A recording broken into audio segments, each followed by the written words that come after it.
Yes, we're back, mga amigas. Kumusta kayong lahat dyan? It's a very good afternoon.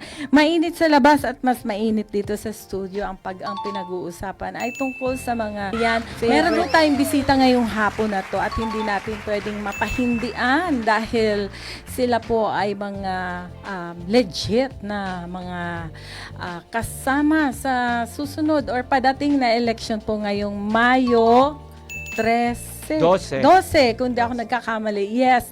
At syempre, kasama natin ang ating kasama rin dito sa Media House Express. Walang iba kundi ang napakagwapo at very in demand ngayong panahon na to, si Sir Nats. And together, kasama niya ang ating mga guest ngayon. Nagagwapuhan. Naku, napapalibutan ako ng mga gwapo para gusto kong kumanta ng It's Raining Men. Hallelujah, it's raining men. Amen. Ayan, Sir Jimmy, nandiyan pa si Sir Jimmy, nanonood sa atin. Kaya naman talagang tuwan-tuwa ang inyong amigang Irma ngayong hapon na to. Talagang umaalab ang apoy, ang mainit na pagmamahal na manggagaling sa Media House Express palabas papunta sa ating mga viewers ngayong hapon na to. Sir Nats, ano ang atin? Bakit pumasyal at kumatok ka sa usaping may bahay? Sino ang mga kasama mo, Sir Nats? Ipakilala ko po muna ang una, ang isang bishop sa Rosario, Northern Samar, si Bishop Bonifacio Gamay, sir. Isang magandang hapon na So Tanghali pa maraming rin sa salamat kanya. po. Okay. Una sa lahat sa ating pong napakagandang host natin, Ako si Ma'am Irma. Magandang hapon din po, Yes po. Sir. Isang kagalakan Bishop. Opo, at ako po'y babati sa buong Pilipinas ba? Go ahead, Nation. sir. Go ahead. Yes, So, of naimbag course. na hapon sa mga kakapsat sa Ilocos. Well. Sa mga Bicolano, marahin hapon mga tugang sa Ilonggo, maayong hapon sa inyo tanan. Sa Cebuano naman, maayong hapon sa inyo diha. O sa akong, sa sarili kong salita, maupay nga aga sa iyong tanan diga sa Northern Samar. Ayan, si Mr. Bishop Bonifacio Gamay. Magandang hapon po. Welcome to Media House Express. At dito siyempre sa ating programa, ang Usaping May Bahay with Nats. Yan. Kuya Nats. Oo. Yes, Kuya Nats. Sino ang, naman pong itong isang gwapo rin na kasama mo? Actually, si Bishop ay isa ring eagles, agila. So ito okay. po ang Lipad, isang agila.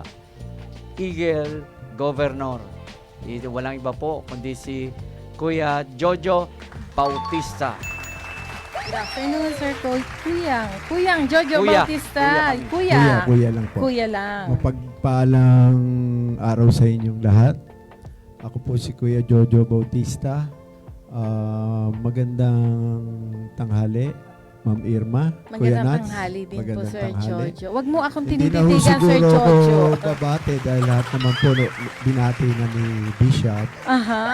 So, Lahat na ng kababayan natin, lahat ano? na po ng lengguwahe, binati na po niya. Mhm. Yun lang po. Sabi ko, wag niyo akong tititigan kanina kasi natutunaw ako. Hindi, kasi yung Parang topic ko kasi ice po cream kanina na yung, ba? kung ano yung favorite na mani. Ay, ganun po ba? Opo. Ayan na nga ba ang sinasabi ko, no? Mahilig din po ba kayo sa mani? Ay, siyempre Opo, naman. opo. Totoo Pampaano yan? Pampatalino. Pampabooster ng brain yan. Yes, ayan. So, bago tayo magkamani-manian dito, Sir Nat Salforte, Okay. yes. Ano po ba ang sadya ng ating mga panauhin ngayong hapon na to? Nais ko lang pong ipakilala kanina at ngayon po ay kaya naman naisama ko dito sa iyong may bahay. Dahil ito po dahil nga malapit na ilang 3 weeks na lang yata umpisa na ng campaign period ng local election. Ayun. So, ito po si Kuya Jojo Bautista from Montalban, Rizal, isang aspirante bilang vice gobernador sa aming lalawigan sa Rizal. Aha. Oo. Kababayan mo pala siya, no? Yes, at kaya nga gusto ko pong tanungin ngayon, Kuya Jojo, yan po ang ano namin sa Eagles eh. Kuya. Kuya Jojo, bakit po naisipan, ano ang nagtulak sa iyo para tumakbo ng vice gobernador sa ating lalawigan ng Rizal? Hello. Kuya Nats, no? Maganda po yung tanong mo. Actually, wala naman hong nagtulak sa akin para tumakbo bilang vice gobernador ng lalawigan ng Rizal. Since 2018 kasi, member na ako ng Philippine Eagle kung saan tumutulong na ako sa mga less fortunate. So sabi ko sa sarili ko, kung nagagawa namin to, bakit hindi ko magawa sa lalawigan ng Rizal? Mas marami pa po akong Pwede. magagawa. Wow, oo. Wala naman ho ako kaming hinihingi na kahit magkano sa mga tinutulungan namin, besides kami po yung nagbibigay sa mga laylayan. So that's why I finally decided to run for this position para makatulong. Not for anything else na may vested interest. Hindi po ganon. Ang sa akin lang, purely pagtulong lang po. Wow. Ayun. Sana all, di ba? Sana lahat ng kandidato Congratulations. ganyan. Vice Oo. Go. Oh, so, Yung layunin yan, ipagpatuloy ha. ang kasi sa bilang vice gobernador, syempre gagawa ng mga batas yan eh. Ang bilang isang Ma'am Irma eh. So, if ever po, ano pang naiisipan po ninyo na pwede nyong ilatag na isang programa o isang sa Rizal? Sa nasasakupan niya. Sa nasakupan, Maaaring- kung ano ba talagang isang ordinansa or isang batas para makatulong sa ating mga Rizalenyo. May, oo. Kuya Nats, no? Actually, yung batas, ginagawa yan kasi ng mga legal matters kasi yan, di ba? So, if ever na pala rin ako maging vice gobernador, I see to it lahat ng mga staff ko ay mga lawyers. So that pwede silang magbigay sa akin ng mga legal advice kung ano yung mga batas na pwede natin ipasa base po dun sa programa or proyekto na gagawin namin sa lalawigan ng Rizal. Meron po ako kasing 14-point agenda kung saan Ayun. nandun po yung environmental program dahil yung ating mga kabundukan ay nakakalbo na. Kung mapapansin nyo, kung konting ulan lang, bumabaha na tayo. So, isa po yan sa aking mga proyekto na magkaroon ng tree planting, massive tree planting. Actually, hindi nyo ho natatanong, Kuya Nats, Ma'am Oo. Irma, no? Na-appoint po ako bilang chairman ng One Movement. Ang aming project, yung Sierra Madre, kung saan kailangan namin mag-tree planting po doon. Sa Sierra Madre. Sierra Madre po. Actually, opo, may nagpalabas no, ng isang exposure kung ano na ang itsura po ng Sierra Madre. Mhm. Talaga pong kalbo na. Kaya nung nakaraang bagyo, nakita nila bigla ng mga nag-a-advocate ng mga tree planting na kailangan po yun. Maganda po yung nasa Ganda. listahan ninyo, Vice Gov. No? Isa pa po sa aking proyekto yung green card kung saan ito kasi in-apply ko dun sa sa Makati kung saan meron silang yellow card. Yeah. Oo. Yellow card. Kasi dun po ako dati naka-stay. Para sa mga indigents Opo, na sa mga- kababayan nila Even doon. yung mga senior dwellers. citizen, Mhm. lahat naman po applicable for this benefit, no? Yeah. So, bakit hindi natin gawin sa Rizal? Kung sakali pong mabibigyan ako ng pagkakataon, yung green card po noon ay bibigyan natin yung mga botante ng Rizal. Ipe-present lang nila yon sa hospital. Wala po silang babayaran, pati yung medicine nila libre. Wow. Pangalawa pa lang po yun Ay, sa ang aking ganda po ng proyekto. inyong project. Yes. Na naiisip. Salamat po, Ma'am Irma, Kuya Nats. No? Pangatlo naman po yung multi-sectoral program kung saan magtatayo ako ng multi-sectoral so that yung bawat barangay magkaroon ng mga livelihood project na mabigyan ng trabaho Mhm. ang mga walang trabaho. Mhm. Wow, ang ganda ng scope nyo. Yun po.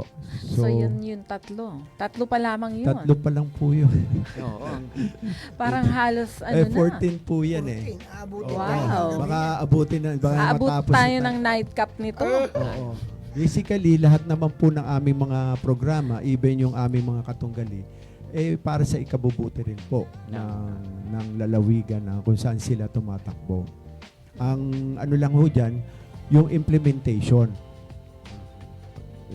Gagawin ba nila? Maaring magaling ka sa paggawa ng isang marketing plan, pero yung implementation, hindi mo naman alam kung paano Correct. gagawin. At dun kayo magaling. Hindi naman po. Sakto Kunti lang. Sakto lang. Sakto lang. Expert Yan. tayo si Kuya Gub dyan. Alam mo Anyway, yan, alam mo Sir Nats, yan ang maganda kapag ka ang isang nangangarap, no?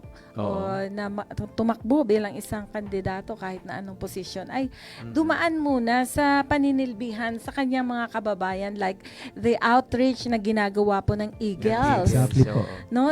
At nagkaroon na siya ng magandang experience doon at talagang ang puso niya ay nahinog na at bakit mo kinakailangan doon ka lang sa Eagles? Why not go out? Yes. Like si Governor dito, no, ng Eagles na si Sir Kuya Jojo Bautista. Yung tatlo pong tinura ninyo is napaka-ideal po nun actually para sa akin. Yes, Sir Nats. Napakahalaga yun eh. Yung tatlo pa lang. But anyway, balik tayo dun sa kay Bishop Bonifacio Gamay. Kuya, bilang isang konsyal po ang tinatakbo nyo sa Rosario. Opo. Rosario. May nais po ba kayong i-ano sa inyong local? Oo nga pala. So, salamat po sa pagkakataon. Actually, i-share ko lang, way back 2022, I ran mayor sa aming bayan. Dahil sa aming probinsya kasi, bilihan ang boto doon. Aray. So, pag wala kang pera, talo ka na. Mhm. Pero ang isa sa naging prinsipyo ko bakit ako tumakbo. Kasi kung hindi ako tatakbo na magpapaliwanag sa kanila ng sistema, para akong tanga nun. Sabi ko, sumali ako para magpapili na sana i-practice natin ang tunay na demokrasya. Ano ba ang demokrasya? Diba, that is the form of our government. Yan ang forma ng gobyerno natin. Ano ba yung demokrasya? Sabi nila, gobyerno. Ano yung gobyerno? Nandoon sa Manila. So maraming mga tao uneducated dyan.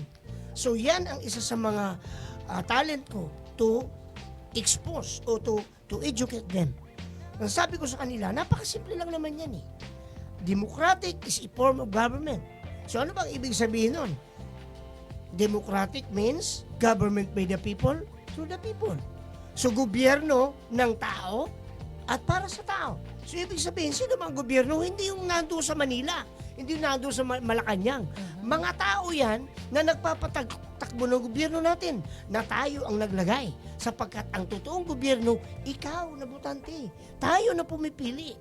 Tama po, tama. So, isa sa mga bagay na yan na nagtulak sa akin. Bakit? Kasi I was actually almost 30 years bilang ministro, bilang pastor.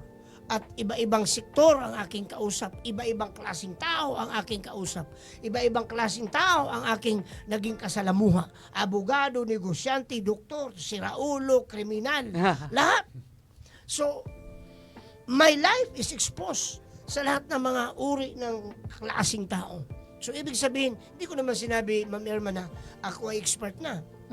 Ang sinasabi ko lang, lahat yan, kung anumang sistema yan, inaral ko pa konti-konti. Ayun. Ibinagay ko lang sa apelyido ko. Kasi yung gamay kasi sa Cebuano, maliit yan sa Tagalog. Ganun po ba? Oo. Akala ko sanay na, Alam- gamay na. Sa Tagalog kasi ang gamay, expert ka na. Oo, nagamay mo na ba? Gamay. Yes, Nahasa yan ka ang na ba? pinakamalalim na salita sa Tagalog. Pero sa Cebuano, maliit yan. Pero Maliit. sa Tagalog na bulakin yung salita, yan, papuntang ano yan eh, Nueva Ecija. Gamay, pag sinabing gamay, ay hindi na matatatawaran yan. Yung kanyang kakayahan. Ayun. So sabi ko naman, bahala na kayo kung ano ang desisyon ninyo, kung nagagamay ko ba ang aking ipinapaliwanag sa inyo patungkol sa demokrasya natin, yung sistema na pagpili ng botante ay ng politiko o kandidato. Kaya sabi ko nga, bakit ako sumali? Meron nagtanong sa akin, Ma'am Irma, okay lang? Ako kasi pag magsalita, ewan ko Bakit lang. nga po ba kayo Tinatanong sa tumatakbo akin, ngayon? Sabi niya, bakit ka tumakbo ng mayor last 2022? Sabi ko, isa lang ang rason eh. Number one, i-exercise ko ang ating demokrasya. Kasi bakit? Lahat tayo qualified magpapili. Yan ay pagpapili. Doon sa batas natin, walang sinabi doon ang qualified lang, yung may 10 sasakyan, yung milyonaryo, at saka may 1 million sa bangko. Walang ganon. Ang batas natin sinasabi, marunong ka magbasa at sumulat, kwalipikado kang tumakbo. At ikaw ay natural o tunay na ipinanganak sa Pilipinas. So yun. Pero, siyempre naman, kailangan din natin ng isang mambabatas katulad ko. Ang tungkulin ng isang konsyal po ay parang board member din, parang congressman din, parang gobernador din, senador. Kaya lang, iba-iba ang antas namin. So kami sa konsiho, dito sa baba, sa lokal.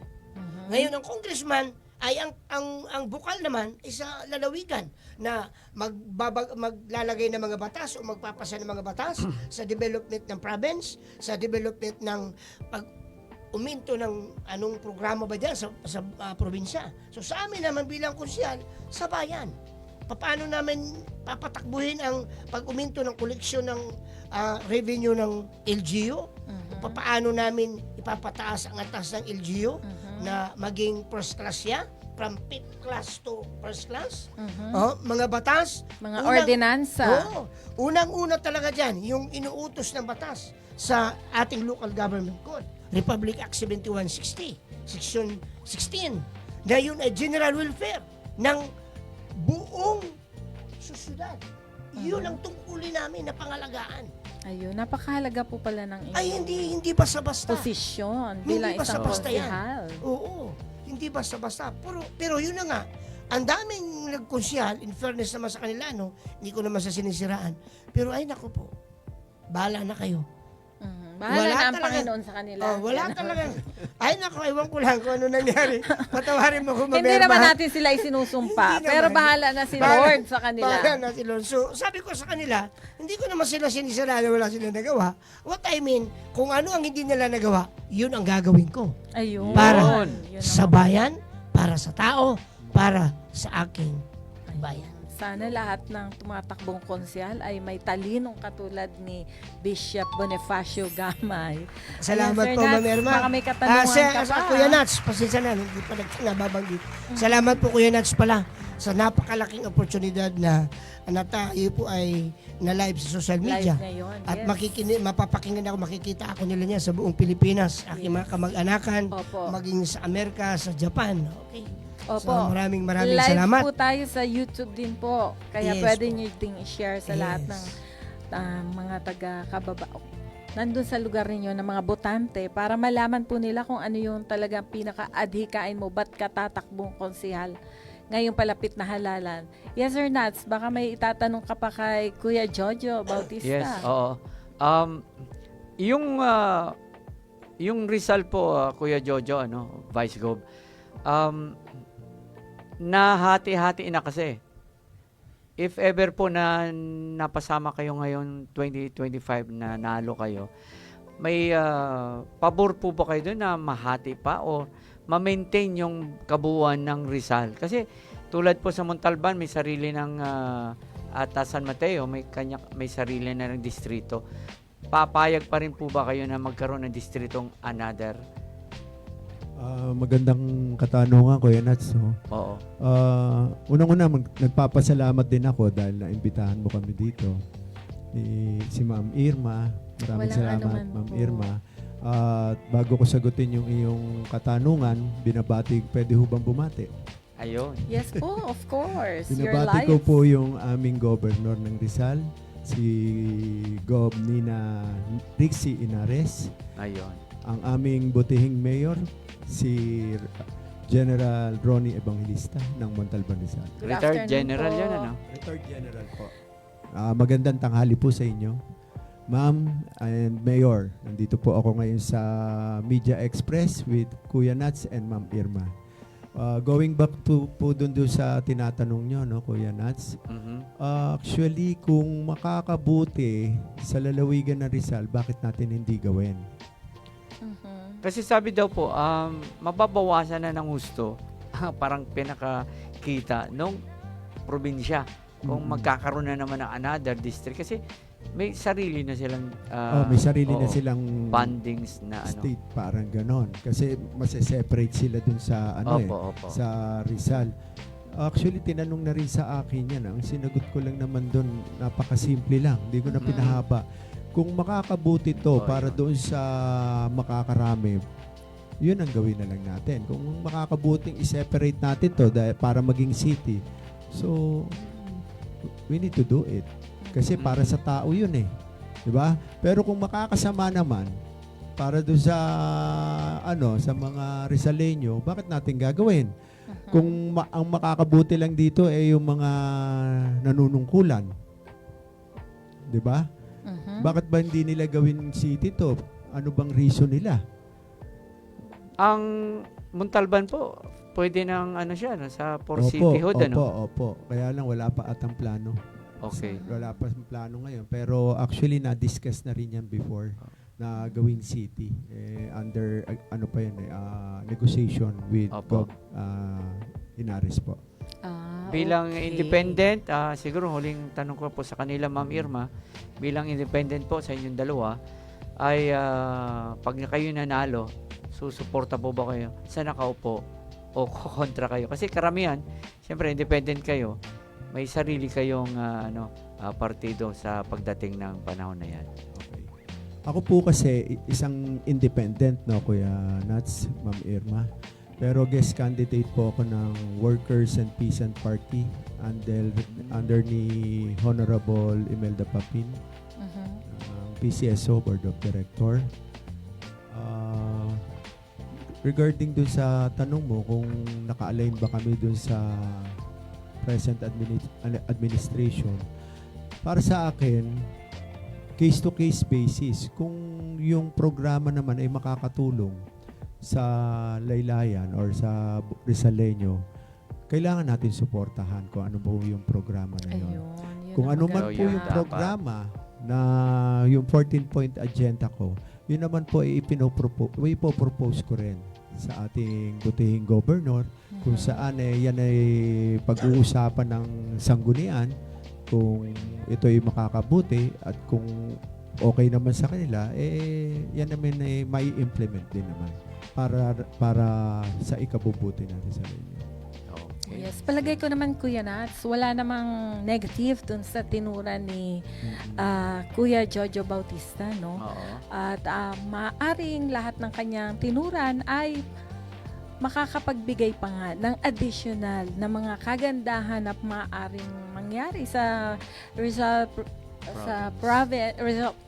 province and all the mamamayan ng Rizal province naman ang magbe-beneficyo sa kanyang mga Yes po, Ma'am isinaysay Irma. kanina. di Like po for ba? example, Ma'am Irma, yung nangyayari sa gobyerno natin ngayon. Mhm. Di ba? Hindi na lang ako magme-mention kung ano yung Mhm. ano. Pero kita mo, di ba?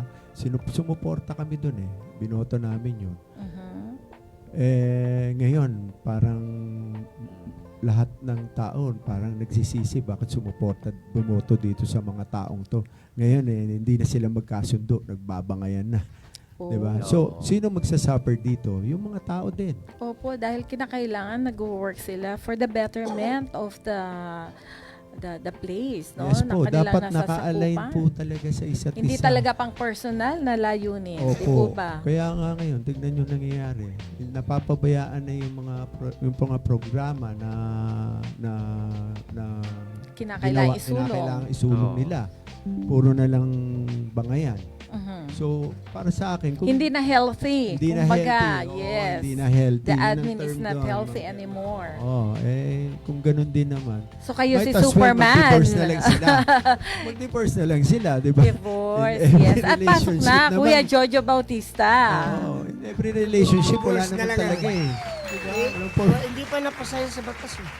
kahit Ano pa na. lang, annulment lang sa atin. Ay, isa pang Kaya lang problema. mahal yun. Ayan pa isang problema, Bishop. Oo. Di ba? Napunta na tayo dyan sa annulment yan. Di ba nga, wala Bishop, naman nako. annulment dito sa atin. Di ba? Annulment sa atin. Merong Pinag-uusapan pa nga. annulment, Hindi, annulment actually. talaga Annulment sa is atin. already existing. Ang divorce ang wala. Ang problema nga, medyo hindi nga hindi nga afford ng mga tao.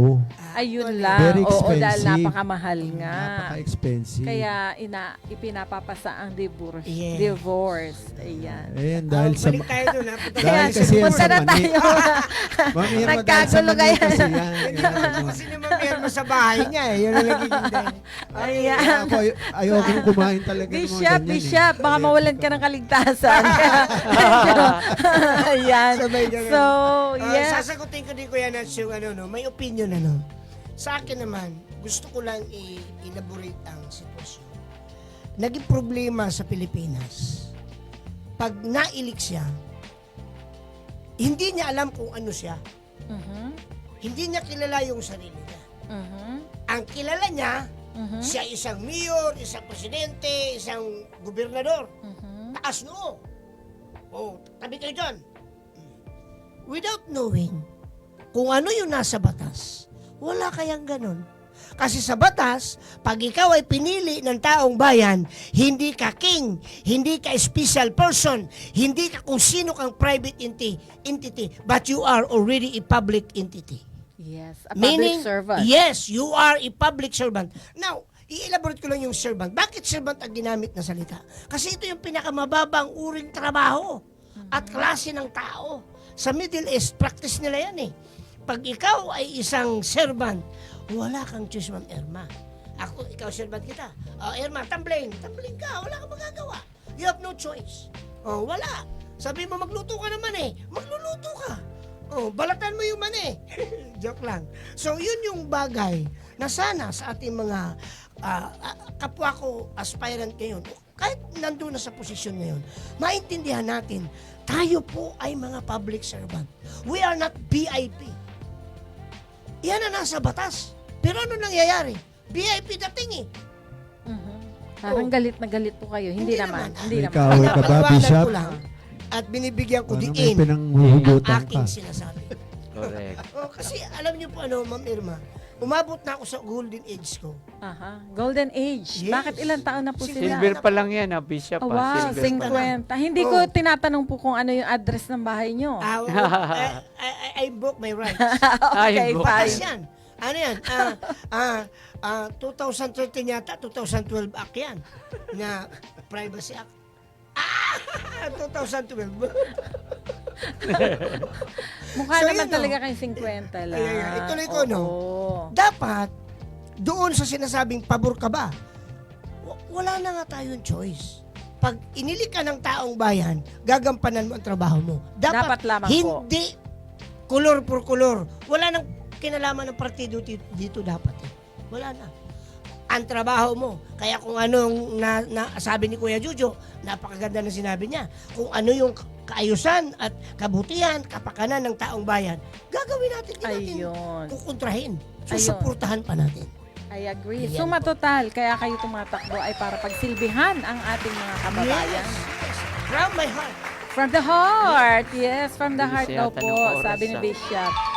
Okay, so tayo po ay time check. It's 3:04 at oras na ng pamamaalam po ng programang Usapin May Bahay. Baka po meron kayong mga gustong batiin, pasalamatan dyan bago tayo magtapos sa ating programa. Binabati ko po lahat yung mga officers and members ng East Rizal Region 9.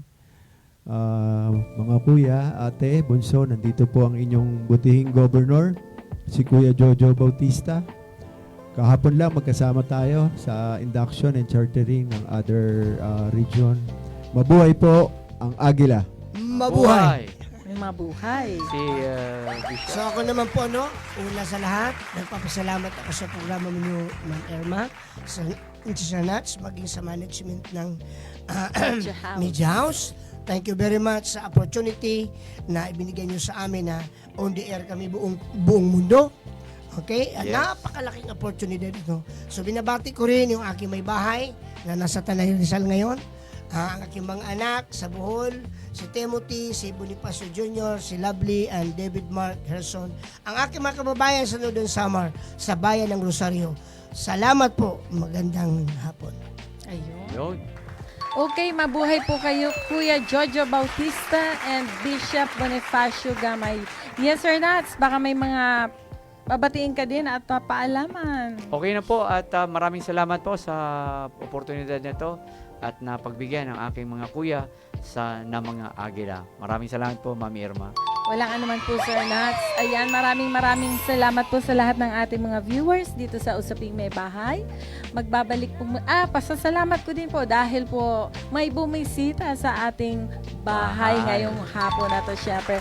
Maraming salamat, Kuya Jojo Bautista. Welcome po. Thank you po. Bishop Bonifacio Gamay. Thank you very much. Yes, welcome. Sir Nats, maraming salamat po sa pag-grace nyo dito sa ating show na Usaping May Bahay. At magbabalik nga po tayo tomorrow, Tuesday. At meron po tayong panauhin tomorrow, how to cover your body properly or body camouflage by Mr. Nubi.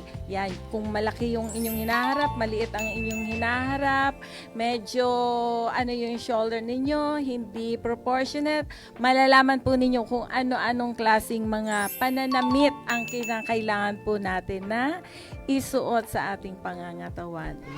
Fashionista dyan, abangan nyo po ang Usaping May Bahay bukas, same time. 2 to 3 p.m. dito lamang po sa Media House Express. Thank you very much. Bangon-bangon na. Oras na naman para ihanda ang ating hapunan. Ayan. Thank you mga amigas. Kaya naman, join me. Dito sa MHE, kami kasama mo.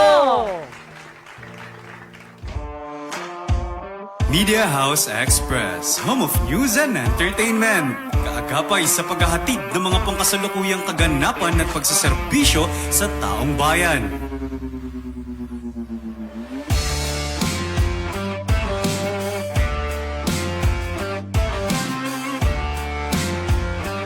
Media House Express, home of news and entertainment.